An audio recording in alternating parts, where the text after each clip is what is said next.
And thank you for taking up your lunch hour with this. So I wanted to start with how many people in the audience are vegetarian? A couple. Is there anyone in the audience who's a vegan? Ah. Yeah. I did that as well. I found it really tough. Anyway, okay, great. And who is thinks they ought to be vegan or vegetarian, but you can't resist when they have something nice on in the restaurant, or occasion if you go to your granny's for Sunday roast. So you're sort of slightly British about it. Anyone? Yeah. So that was me. I was working as an environment correspondent on the Daily Telegraph newspaper, so I was interviewing climate change scientists all the time and writing about climate change, and I knew that emissions from livestock make up more than all the transport in the world put together. And I knew that one of the easiest things I could do was to give up eating meat. I also knew all the other threats. I don't know if any of you have seen Cowspiracy, but obviously growing an animal takes more water. You might clear forests. There's all the fossil fuels in growing the feed for the animal. And at the far end of the scale, you can talk about it driving species extinctions, ocean dead zones. And again, I thought, well, the easiest thing I could do was go vegetarian. But I'm a farmer's daughter, and I'd go home and I'd try and be vegetarian, and my granny or my dad would say, well, this is venison from the hill, these animals are eating all the trees, what's wrong with eating this? Or, it's free range cattle, you can see them out in the field there, they don't look miserable to me. So I thought, okay, I'm going to do something quite extreme. I'm going to only eat animals I kill myself. Sorry, these are I'm getting a little ahead of myself. These are all the other benefits of agriculture. I thought to myself, obviously I could see from my own family, farming families who make their money out of raising meat, but they also sustain the countryside. When you think about dry stone walls and what you see when you go on holiday to the countryside, carbon storage, pasture lays are actually just as good at storing carbon as rainforests. Waste, if animals are being killed, why not eat them? So I decided to be an ethical carnivore, which is to me to only eat animals I killed myself, because then I thought I can truly justify it. So I started quite slowly because obviously it was a bit of a scary idea, and I went oyster shucking. I don't know how many of you eat oysters, but they grow all around the British coast, and they're actually quite a sustainable meat to eat, because when oysters feed, they're filtering the water, and a lot of the oysters around the British coast are an invasive species, so we want to get rid of them anyway. So that was quite an easy start. In fact, I guess quite a few of you have been to California, and there's people there who call themselves oyster vegans, so they only eat mussels and oysters because they think that they don't feel pain because they don't have the nerve endings for it, and by farming them you're actually improving the environment. So it's the one meat that they'll eat, only in California, I think. And then there was fishing as well, and fishing was where I really started to think about my connection to the environment, because you have to stand on a river bank or go out to sea for a long time, and it really forces you to think about what's happening in the environment around you. You have to choose a fly, you have to be very quiet, you have to understand what the fish are feeding on in that time of year. So it started me thinking, about my connection as a sort of hunter-gatherer. But of course, I also had to be realistic, because that's not how most of us get our fish. We get it from the seas, and there's a wonderful book called The End of the Line, which I read, and I went out on a fishing boat, and it's quite a brutal industry, fishing. The animals usually die in the hold, and it's also having a real impact on the environment. I'm sure many of you know the statistics from dredging. So I tried to think about, are there sustainable ways to eat fish? And one of the biggest things I found, having gone to fish markets, is we only eat 5 species, which is ridiculous, and lots of those species are actually under threat. Cod off our own coast are still not a healthy population because we so overfish them. So why not try, I'm sure Ben knows all the different species, but Coley and different species. So that was an ethical way I felt around fishing. Another option is farmed fish, which obviously takes the pressure off wild fish. So I went to a salmon farm, and salmon farming has had a really caused a lot of damage in the past.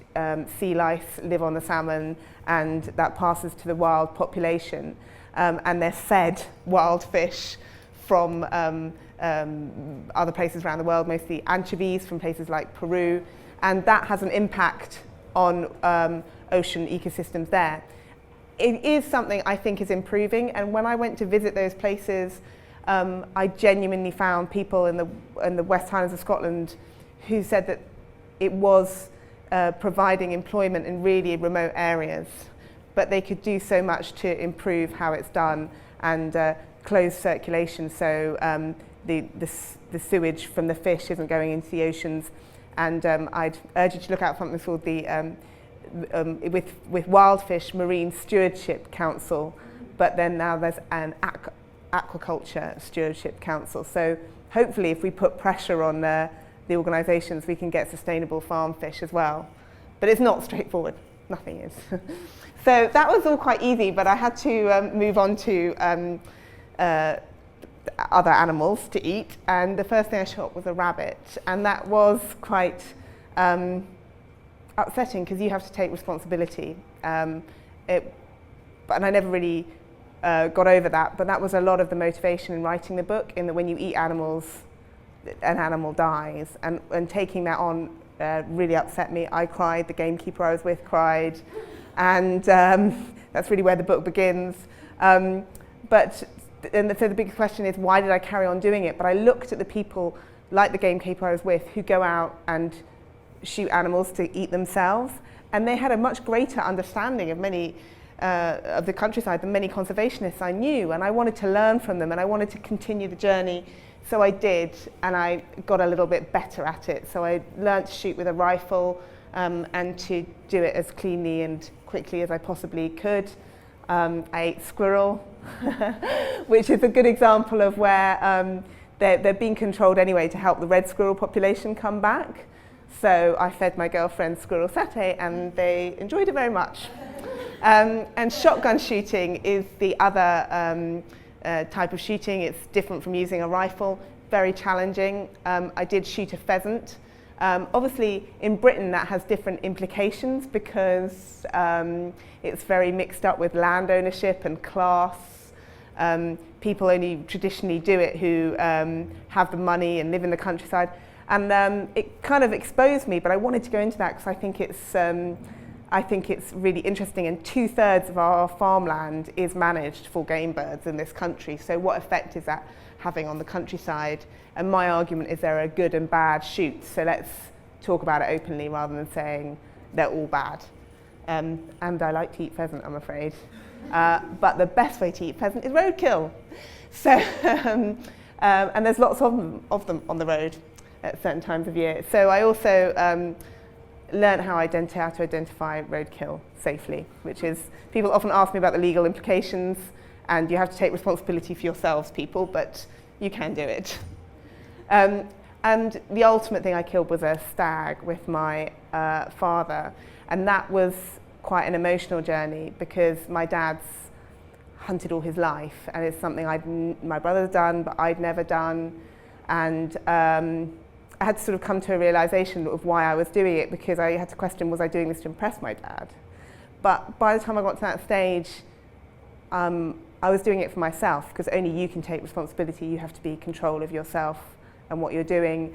And that was an amazing experience. It really taught me a lot and gave me great respect for the animal, and it took me quite a long time to eat it with all my friends and family. I tended to share all the meat I ate. But all this is very nice, talking about going out and hunting and fishing, and something that requires a lot of time and energy. You could argue it's something you need to be quite privileged, but I mean, you can do it, anyone can do it if you put the time and energy into it, but most of us are eating meat that's obviously farmed, and I wanted to look at that as well, because that's where most of the environmental impact is, of course. And in Britain we eat 1 billion farm animals a year, so I wanted to find out how they're raised. Chickens was a good start because in this country that's what we're eating the most of, compared to the 50s where you might have it once a week. We're now eating chicken 3 times a week, and 2.2 million chickens a day. But have you ever seen any chickens in the countryside? Where are these chickens being raised? So I went to a chicken farm and saw them indoors. They're usually raised tens of thousands in a barn, and they are gassed when they're slaughtered. And the big realization with chickens is, they're being raised on such a scale that it's too dense. The animals can't move around easily. They've been so bred to have big breasts that they collapse on their legs. But there are very small things you can do. I looked at RSPCA assured chickens, and they're still indoors, but at least they have daylight and room to roam around. So there are things that you can do quite easily. That's me in a chicken farm. I also looked at pigs. I went to Denmark, which is where we get most of our pork from in this country. And again, it was very intensive, and I found pigs more difficult because I would argue that chickens indoors can be quite happy, but pigs, when you see pigs outdoors, they just love to root in the ground, and I like to see that, and that's for my pork to come from that. But in Denmark, they do it on a massive scale, and they have a slaughterhouse with glass walls where you can see it happening, which was quite interesting. I would argue that it doesn't tell you the whole story, but it's quite an interesting insight into how other cultures are more open about where their meat comes from. And I went into abattoirs, of course, because that was a big question I was trying to ask, like, where does our meat come from? And again, I found it very upsetting initially, but I wanted to continue to try and understand, because the people who were doing it, I felt, deserved my respect. I think if you're going to eat meat, you should respect the people who do it on your behalf, or not eat meat at all. And I also went and visited a lot of farmers, and these people weren't earning a lot of money and raising really good meat, beautiful. This is a man called Roly Poozy, and he's raising sheep on National Trust land, and it's on the Sussex Downlands, and there are flowers and birds that survive in that farmland as it's managed, and a consequence of that is the sheep. So why not eat them and keep that cycle going? So I mean, that was the other reason I continued to do it, because I respected those farmers and wanted to understand their business, not dismiss them. And I did some home slaughter as well, which was pretty intense, and I learned about butchery. I was following everything all the way through. Again, having said all that, people's first question is, well, that's all very well, but how do I judge where my meat comes from? And there are labels you can look out for.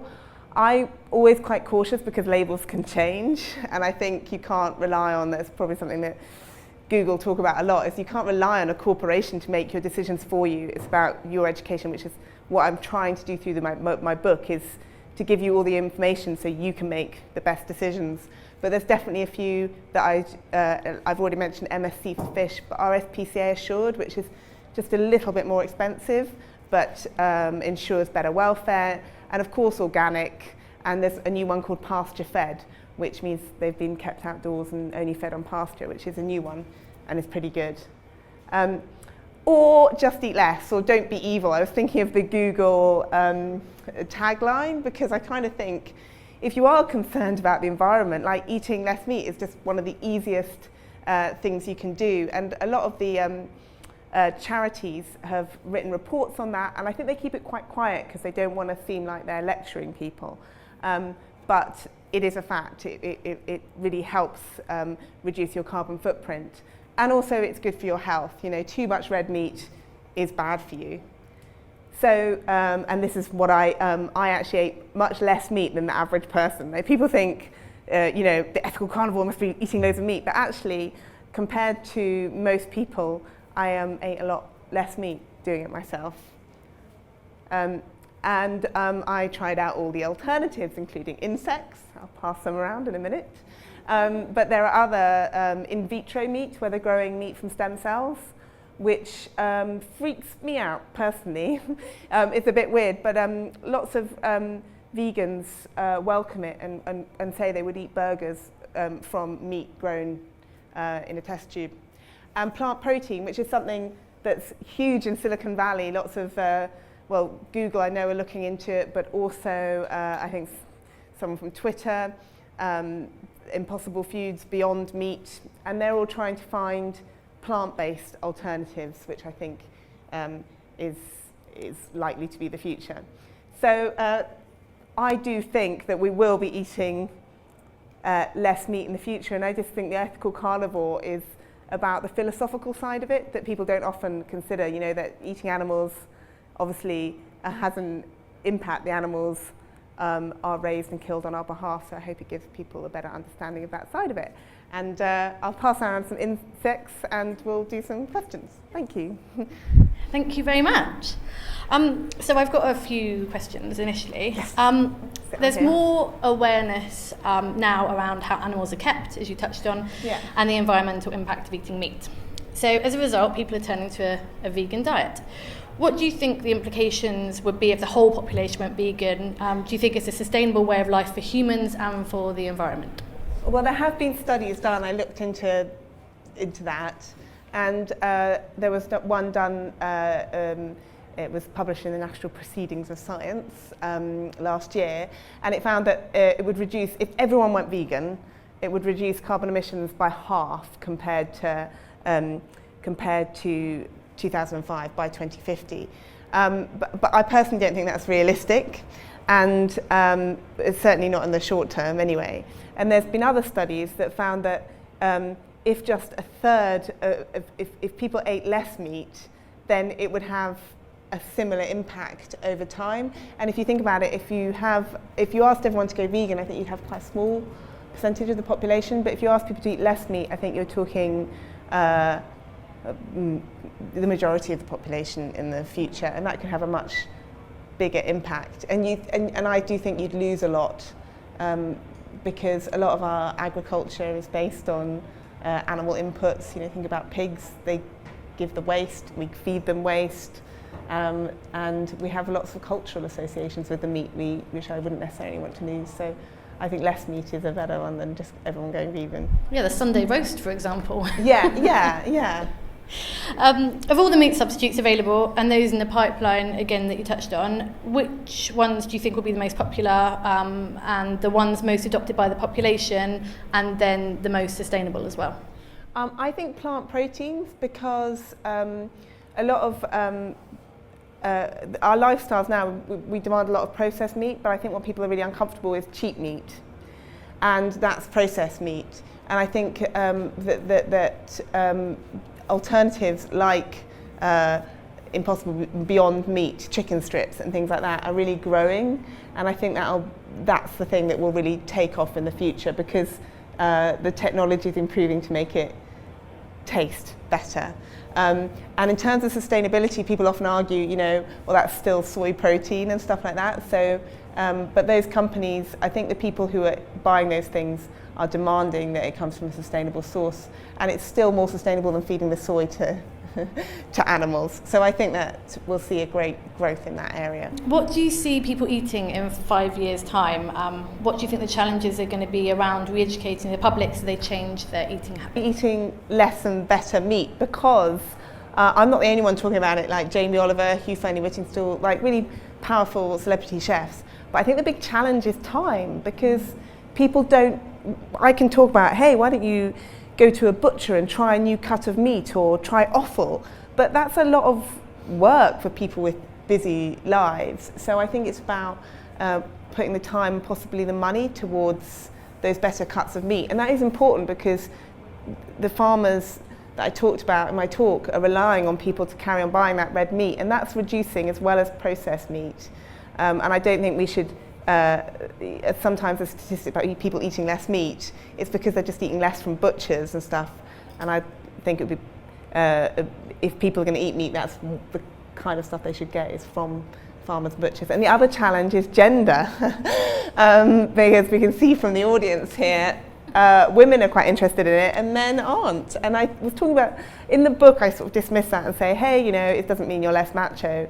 And I thought about it and I thought, if you go to a barbecue in London and a guy comes along with veggie burgers, no one would raise an eyebrow, but a lot of places in Britain, they would be pasted. So I think that needs questioning, because that's a little bit ridiculous. Because I think a lot of guys love meat and it makes them feel good, but it doesn't make them more macho. That's ridiculous. So we probably need to challenge that.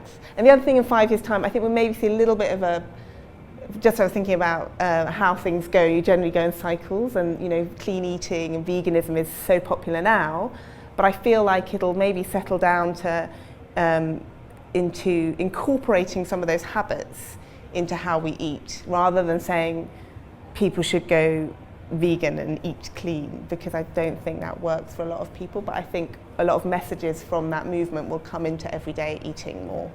So it'll be easier to eat less meat and still have a good diet. Great, thank you so much. Not at all. Does anyone have any other questions?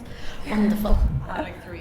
Sorry. Okay, cool. Of course I'll take this too. Hi. Hello friends, how are you today? Thank you for coming to Google. Hi. It's lovely having you. What was the weirdest thing you ate, to your standards of weirdness? Oh yeah, okay. That's, I mean, loads of really weird things. So the squirrel was quite weird and the insects, but when I caught a fresh cod and I ate the egg sacs, which is roe, and it was amazing. It was the best thing I've eaten, because it's like caviar, but that is quite weird to have fresh cod roe. And I ate the stag heart in a stew, which was really delicious, and the liver and the kidneys, which weren't so nice. Yeah, and that was that was. Since you mentioned the stag, yeah, and you said you went with your dad, yeah, who actually killed the stag? You or your dad? Me, of course. I'm sorry to be creepy. How did you kill the stag? With a rifle. Okay. Yeah, but read the book for the full details. It's fine. Yeah, but cleanly, with a powerful rifle. Where in London do you think is the place that we can find the fish that are outside of those 5 species? Because I'm not from England. Billingsgate Market. But in Billingsgate Market, would they at 5 o'clock in the morning? I don't know. Like I go and I say, show me a fish. Yeah. I mean, you'll have to get up at 5 o'clock in the morning. Uh-huh. But if you go down to Billingsgate, you will see tens of species of fish, and you'll just be like, I had no idea these existed. And it doesn't smell of fish either, because they're also fresh. And well, not too badly. It's less than you think it would be, and it's mind-blowing. Like, you know, you don't know what a haddock or a cod looks like. Well, I didn't until I went to a fish market, and then you see hake and ling and monkfish, and like on that picture, the ugliest, strangest fish. So it's quite amazing and quite joyful to see the variety, and then there are restaurants which do cook those fish, which is. I can't think of one. Sorry, I don't live in London. You're not a loyalist. Yeah. And last but not least, if one is too hard, you can give me 3. What are your 3 or your favorite food in the world? Raspberries. I like that answer. But you want meat? No. It's your favorite food. Yeah, raspberries. Raspberries. Yeah, so you die tomorrow and you want a bowl of raspberries. Yeah. Nice. Yeah. There's some in the entrance by the water. Good. It's that my nephews and nieces always ask me that question. Cool. Any other questions? Hi. I'm just curious, like, how are you continuing with it now? Yeah, lots of people ask that question, and I said at the end of the book, I'm stopping it now. And largely because I want people to be able to pick up the book in 10 years' time and it still be genuine, you know? So I wanted to do something that was sustainable for me. So I definitely eat less meat than when I started the whole project, because I question it a lot more. But now, actually, the further I go, that does recede, and you do think about it less, which is interesting itself, because that's how, I think you have to be honest, that's how humans think. You know, you can watch a video and be really concerned about something, and then 6 months later when you're eating a burger, you just don't really think about it. And I do that as well. So it is receding, but I eat less meat, and I am continuing to learn about shooting and fishing and doing it myself, because I never wanted to do it as a one-off. I wanted to learn those skills, and that takes longer than 18 months. So I'm still doing that, but not a huge amount, because it takes a lot of money and time. And I'm also trying to explore, things like different fish species and different cuts of meat, because I'm quite greedy and I really enjoy that. So yeah. So I'm trying to be an ethical carnivore, what I call an ethical carnivore, yeah. I was just wondering what your farming family thought of the book. Have they read it? And they loved it, yeah. Have they changed their eating habits, or are they still... It's really interesting. People, sometimes it makes me kind of cringe when people are like, don't worry, Louise, it's not like a processed chicken or something. And it kind of makes me cringe, because I find it difficult to tell other people what to eat. Even though the book is about what you eat, I'm just telling my story, because otherwise you feel great, you feel a bit didactic and finger wagging. But really positive. I thought they might feel like I was attacking them, because a lot of them raise meat. But they were actually really open-minded and welcomed it, because a lot of meat in Britain is really high quality, and it would help farmers to talk about the quality and why it should be appreciated and paid more, because in this country we struggle to compete with processed meat from abroad anyway. So yeah, they loved it, which is very nice. Is there anything that you said, I won't eat this, I will not kill eggs? Yeah, I mean, lots of people ask, hey, did you eat a badger or a fox or something weird like that, And I was like, no, why would I do that, Or, I didn't do it. The squirrel was unusual, but they were quite tasty, and it was accessible, but I wasn't going to push exotic or weird meats for the sake of it, and I'm really not interested in that, and I'm not really interested in like if I travel to other countries where there are meats which in our country we'd find weird, like dog or horse. I really don't. I feel like I understand cultural taboos, and I feel them, and that's fine. I don't need to cross them. So yeah, I'm not interested in doing that much. Firstly, I think when the news came out that you were coming to see us, I was so excited. I sent a couple of emails. I was like, nice. oh my God! Yeah. But this really resonates with me, because I went vegetarian 2 years ago, and this was sort of the principle that I wanted to take as well, which is, I believe that obviously, people just eat meat, they just get it in a cellophane packet, they don't even tie it back to an animal dying. So I wanted to actually follow that, which is, I will only eat meat that I'll kill myself. But I love animals so much, I will cry at a cartoon animal dying. Yeah. That obviously I haven't eaten meat, because I simply can't kill an animal. Yeah. How do you see the most effective way of getting the message across to the masses? Have you successfully transferred, or changed any of your friends' mindsets without maybe overstepping the boundaries of scaring the hell out of them? I have sat friends down and made them watch slaughter videos, and I have lost some friends over that. Yeah. And I realized that's the wrong way of doing it. So yeah, how do you think is the most effective way to spread this message? It is really interesting, the reaction to this book. I thought I'd get a lot of pushback from vegans, people would be upset by it, but actually that's been not that much. And I've actually had sometimes more aggressive from people who really love meat and do not want to know and want me to shut up. So it's surprising who you can annoy. I think it has to be really gradual. I mean, if you can sort of talk about nudge theory and make it positive. So if you say to people you can't eat stuff, then they shut down. And I think and if you say you have to be vegetarian or vegan, then I think they just shut down. But I think if you tell them, like, oh my God, have you tried this amazing new food that happens to be a plant protein, or have you ever tried offal, or have you tried meat in your butcher? So I think through a series of positive messages rather than scare tactics. Yeah. But so much what you said was interesting, because a lot of people say, oh, you should only eat animals if you've killed them yourself. But I would argue lots of people that would be too much, like you, and that's unrealistic and ridiculous anyway. And I felt like, I'm not sure I necessarily wanted to do that, but I just felt my role as a writer, and I had an opportunity to explore a subject so people didn't have to. Does anyone have any more questions? Wonderful. Thank you all so much Thanks for coming. So much.